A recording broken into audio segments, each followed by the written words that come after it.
అందరికీ నమస్కారం. మాఘ అమావాస్య కథ. మాఘ అమావాస్య ఎంతో పవిత్రమైన, శక్తివంతమైన రోజు. ఈ రోజు మాఘ అమావాస్య కథను ఎవరైతే భక్తి శ్రద్ధలతో వింటారో వారికి జీవితంలో అన్నానికి, నీటికి లోటు ఉండదు. అదృష్టవంతులు మాత్రమే ఈ రోజు ఈ కథను వింటారు. మరి ఈ రోజు ఏ కథను వింటే మన దరిద్రాలు పోయి అన్ని శుభాలే కలుగుతాయో ఆ కథను ఇప్పుడు తెలుసుకుందాం. కథలోకి వెళ్లే ముందు ఒక్క లైక్ చేసి ఓం నమః శివాయ అని కామెంట్ చేయండి. మీరు ఇచ్చే చిన్న లైక్ నా ఛానల్ గ్రోత్ కి ఎంతో సహాయపడుతుంది. ఇక కథలోకి వెళ్ళిపోదాం. పూర్వం ధర్మపురి అనే ఒక చిన్న గ్రామంలో ఒక పేద బ్రాహ్మణుడు నివసించేవాడు. అతను చాలా పేదవాడు. అతనికి సంతానం కూడా లేదు. రోజువారీ పనులు చేసుకుంటూ జీవితాన్ని గడిపేవాడు. కానీ అతనికి ఉన్నది ఒక్కటే, భగవంతుని మీద అపారమైన భక్తి. పేదరికంలో ఉన్నా కూడా ఎన్ని కష్టాలు ఉన్నప్పటికీ నిత్యం పూజ, పునస్కారాలు, తర్పణాలు చేస్తూ ఉండేవాడు. ఒకరోజు ఆ బ్రాహ్మణుడు మాఘమాసంలోని అమావాస్య రోజున తన పితృదేవతల తర్పణం కోసం గ్రామ శివారులో ఉన్న నదికి వెళ్ళాడు. అక్కడ స్నానం చేసి నువ్వులతో తర్పణం వదిలాడు. తనకున్నది కొద్దిగా నువ్వులు, కొద్దిపాటి అన్నం మాత్రమే. అయినా వాటినే పితృదేవతలకు సమర్పించి తర్పణం వదిలాడు.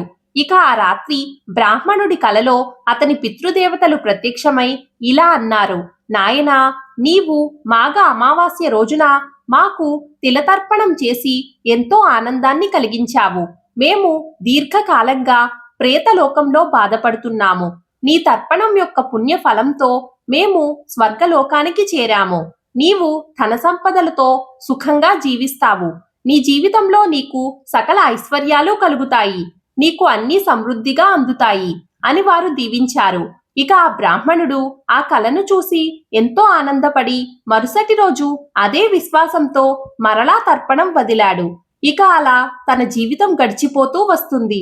ఇక ఆ బ్రాహ్మణుడి గ్రామ సమీపంలో ధనానికి అధిపతి అయిన కుబేరుడి రాజ్యం ఉండేది.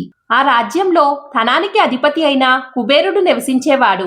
కుబేరుడు దేవతలలో ధనానికి అధిపతి అయిన కొన్ని రోజుల్లో అతనికి ఒక ఆలోచన కలిగింది. నా వద్ద ఎన్నెన్నో నిధులున్నా నాకు పితృదేవతల ఆశీస్సులు సంపూర్ణంగా లేవు. ఒక బ్రాహ్మణుడు తిలతర్పణం చేసి తన వంశాన్ని స్వర్గానికి చేర్చాడట. నేను కూడా అలాంటి పుణ్యకార్యం చేయాలి అని అనుకుని అప్పుడే కుబేరుడు తన సేవకులను పిలిచి ఆ బ్రాహ్మణుని తీసుకురమ్మని పంపించాడు. ఆ బ్రాహ్మణుడికి మర్యాదతో ఆహ్వానం పలికాడు కుబేరుడు. ఆ బ్రాహ్మణునితో ఇలా అన్నాడు: మహానుభావ, నీవు చేసిన తర్పణం వల్ల నీ పితృదేవతలు మోక్షాన్ని పొందారట. నీ పుణ్యఫలాన్ని విని నేను కూడా మాఘ అమావాస్య రోజున నీతో కలిసి తర్పణం చేయాలనుకుంటున్నాను. నీవు మా వద్ద ఉండి ఈ కార్యాన్ని నడిపించాలి అని అడిగాడు. ఆ మాట విని బ్రాహ్మణుడు చాలా ఆనందించాడు.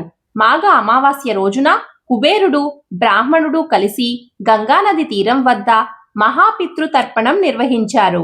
బ్రాహ్మణుడు మంత్రోచ్చరణ చేయగా కుబేరుడు తిలలు, బంగారం, ధాన్యాలు, గోదానం, వస్త్రాలు విరివిగా దానం చేశాడు. పితృదేవతలకు తర్పణం వదిలాడు. ఆ తర్పణ సమయంలో గగన మార్గంలో పితృగణాలు ప్రక్కన ప్రత్యక్షమై వారిని ఆశీర్వదించి ఇలా అన్నారు: కుబేరా మహారాజా, నీవు మాఘ అమావాస్య రోజున చేసిన ఈ తర్పణ దానాల కారణంగా నీ నవనిధులపై ఎల్లప్పుడూ శుభ ఆశీస్సులు ఉంటాయి. నీ వంశం సంతోషంగా సకల సంపదలతో ఆనందంగా ఉంటుందని వారందరూ కూడా ఆశీర్వదించారు. ఇక ఆ రోజు నుండి కుబేరుడికి మరింత ఐశ్వర్యం కలిగింది. అతని నిధులు మరింత పెరిగాయి. ఆ బ్రాహ్మణుడు కూడా తన పేదరికాన్ని వదిలి కుబేరుని ఆశీస్సులతో మంచి స్థితికి చేరుకున్నాడు. కుబేరుడు ఆ బ్రాహ్మణుడికి ఓ భూభాగాన్ని దానం చేసి అందులో ఒక గుడిని నిర్మింపచేసి ఆ బ్రాహ్మణుడితో కలిసి ప్రతి మాఘ అమావాస్య నాడు తర్పణం, అన్నదానం చేయిస్తూ ఉండేవాడు. కాబట్టి మాఘ అమావాస్య రోజున తర్పణం, తిలదానం చేయడం వల్ల పితృదేవతలకు మోక్షం కలుగుతుంది. ఐశ్వర్యానికి మాత్రమే కాదు, ఆధ్యాత్మిక సాధనకు కూడా పితృపూజ అవసరం. ధనవంతులు దానం చేసి పేదలను ఆదరించాలి. పేదలు చేసే చిన్న పూజలు కూడా ఎంతో ఫలప్రదం కావచ్చు. మాఘమాసంలో అమావాస్య రోజున తిలదానం ఎంతో విశేషమైనది. పితృదేవతల ఆశీస్సులతో సకల ఐశ్వర్యాలు మీ చుట్టూ తిరుగుతాయి. ఈ మాఘ అమావాస్య రోజున ఈ కథను విన్నవారికి దోషాలన్నీ పోయి సకల ఐశ్వర్యాలు కలుగుతాయి. ఈ మాఘ అమావాస్య మహిమను తెలిపే మరొక కథను ఇప్పుడు తెలుసుకుందాం. పూర్వకాలంలో రాజ్యాన్ని ధర్మబద్ధంగా పాలించే గొప్ప రాజు సత్యవ్రతుడు అనే రాజు ఉన్నాడు. అతను ప్రజల భద్రత కోసం, న్యాయం కోసం, ప్రజల యొక్క ఐశ్వర్యం కోసం ఎప్పుడూ తపన పడుతూ ఉండేవాడు. అయితే ఓ ఏడాది అతని రాజ్యంలో అనుకోని దుర్భిక్షం తలెత్తింది. పంటలు ఎండిపోయాయి, జలాలు కరువయ్యాయి. ప్రజలు ఆకలితో, దుఃఖంతో రాజును ఆశ్రయించారు. రాజు మనసులో ఇలా అనుకున్నాడు, నేను నా ధర్మాన్ని పాటిస్తున్నా ఈ విధంగా రాజ్యం ఎందుకు బాధపడుతుంది? ఇదేదో పితృదేవతల ఆగ్రహమా? నాకు తెలియకుండా పాపం ఏదైనా జరిగిందా అని రాజు ఆలోచనలో పడ్డాడు. ఇక సత్యవ్రతుడు రాజ్యానికి సమీపంలో ఉండే గౌతమ మహర్షి ఆశ్రమానికి వెళ్ళాడు.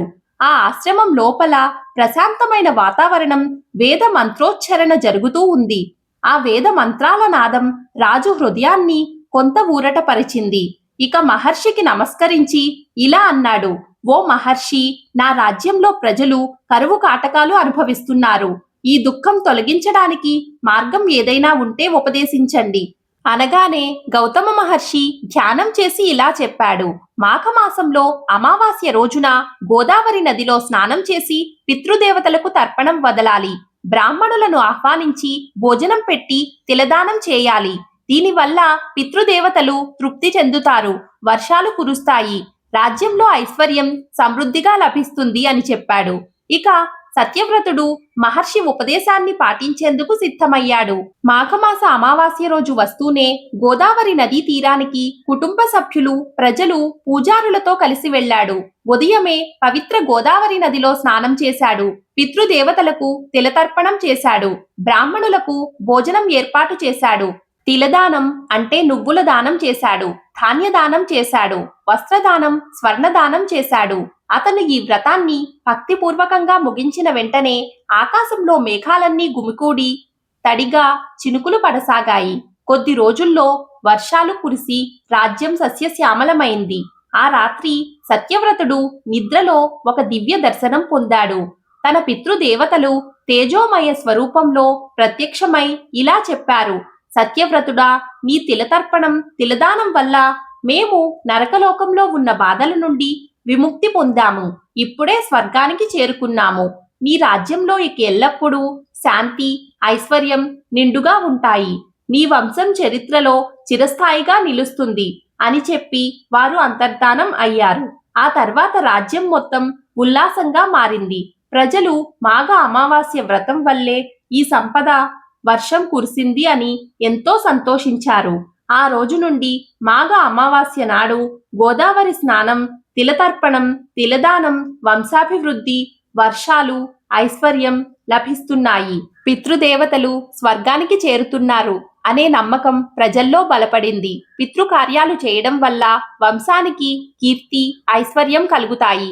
మాఘ అమావాస్య రోజున గోదావరిలో స్నానం, తిలతర్పణం, దానం చేయడం ఎంతో శుభప్రదం. పితృదేవతల అనుగ్రహం వల్ల రాజ్యం, కుటుంబం, వ్యక్తిగత జీవితంలో శాంతి, సంపదలు కలుగుతాయి. ఇదే మాఘ అమావాస్య వ్రత మహాత్యాన్ని తెలియజేసే సత్యవ్రత రాజు కథ. ఈ కథను ఈ రోజు అదృష్టవంతులు మాత్రమే వినగలరు. ఈ రోజు ఎవరైతే ఈ కథను విన్నారో వారి యొక్క దోషాలు తొలగిపోతాయి. తిలదానం చేయడం వలన పితృదేవతలు సంతృప్తి చెంది స్వర్గలోకానికి చేరుతారు. ఇంట్లో సమస్యలు, సంతాన సమస్యలు, ఆరోగ్య సమస్యలు తొలగిపోతాయి. పుణ్యకాలాలలో అంటే మాఘ అమావాస్య రోజున తర్పణం మరింత ఫలదాయకం. మాఘమాసంలో అమావాస్య నాడు తర్పణం చేయడం వల్ల పితృదేవతలకు మోక్షం లభించి వారి ఆశీర్వాదంతో సకల ఐశ్వర్యాలు కలుగుతాయి. పితృదేవతల పూజ మన వంశాభివృద్ధికి మూలం. వారి ఆశీస్సులే సకల శుభాలకు కారణం. తిలతర్పణం, తిలదానం పితృదేవతలకు అమృతధార వంటిది. అందుకే పితృకార్యాలు నిర్లక్ష్యం చేయకుండా శ్రద్ధగా చేయాలి. చూశారు కదండి, ఈ రోజు మనం మాఘ అమావాస్య కథ గురించి తెలుసుకున్నాం కదా. ఈ వీడియో మీకు నచ్చినట్లయితే ఒక్క లైక్ చేసి మన ఛానల్ను సపోర్ట్ చేయండి. ఇంకా మరెన్నో ఇంట్రెస్టింగ్ వీడియోల కోసం మన ఛానల్ను సబ్స్క్రైబ్ చేసుకోండి. Thank you for watching this video.